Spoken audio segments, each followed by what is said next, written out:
58 స్థానాలకు polling.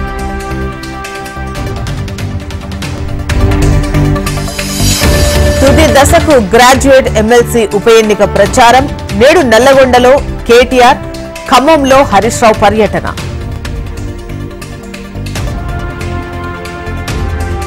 పిడ్డెల్లి రామకృష్ణారెడ్డికి AP హైకోర్టులో ఊరట.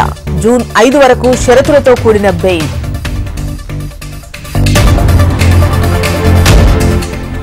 పెద్దారెడ్డి, అస్మిత్ రెడ్డిలకు హైకోర్టులో ఊరట. జూన్ 6 వరకు అరెస్ట్ చేయొద్దంటూ హైకోర్టు ఆదేశం.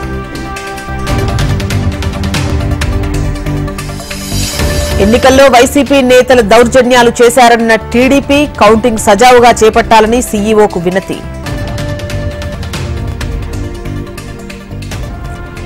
ఏపీలో కౌంటింగ్ రోజు బాణాసంచా విక్రయాలపై ఆంక్షలు, నిబంధనలు ఉల్లంఘిస్తే కఠిన చర్యలు తప్పవని ఈసీ వార్నింగ్.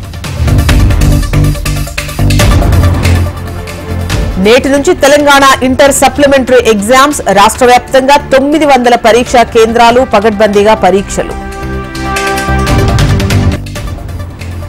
బంగాళాఖాతంలో తీవ్ర అల్పపీడనం. నేడు వాయుగుండంగా బలపడే అవకాశం.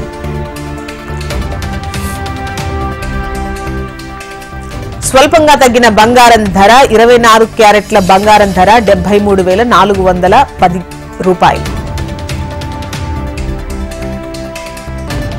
బెంగళూరు డ్రగ్స్ కేసులో 86 మందికి పాజిటివ్. బ్లడ్ శాంపిల్స్ లో డ్రగ్స్ ఆనవాళ్లు లభ్యమైనట్లు ప్రకటన.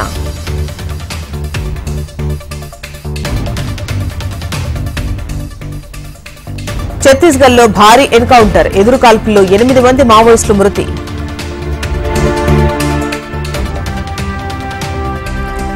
రాజీనామా చేసే ప్రసక్తే లేదు. జైలు నుంచే పాలన చేస్తానన్న కేజ్రీవాల్. లోక్సభకు పోటీ చేస్తున్న అభ్యర్థుల్లో 121 మంది నిరక్షరాస్యులు. అసోసియేషన్ ఫర్ డెమోక్రటిక్ రిఫార్మ్ సంస్థ వెల్లడి.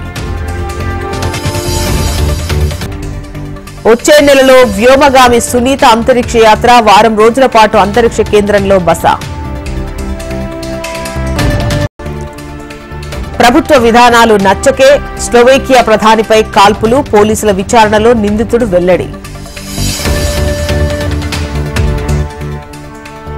మెక్సికోలో రాజకీయ పార్టీ సభలో అపశృతి. బలమైన గాలులకు స్టేజ్ కూలడంతో 5 మృతి.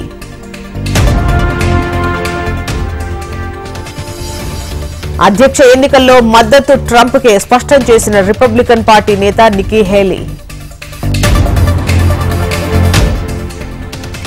ఇవాళ చెన్నై వేదికగా రెండో క్వాలిఫైయర్ మ్యాచ్. ఫైనల్ స్లాట్ కోసం తలపడనున్న హైదరాబాద్, రాజస్థాన్. తిరుమలలో కొనసాగుతోన్న భక్తుల రద్దీ. శ్రీవారి సర్వదర్శనానికి 20 గంటల సమయం.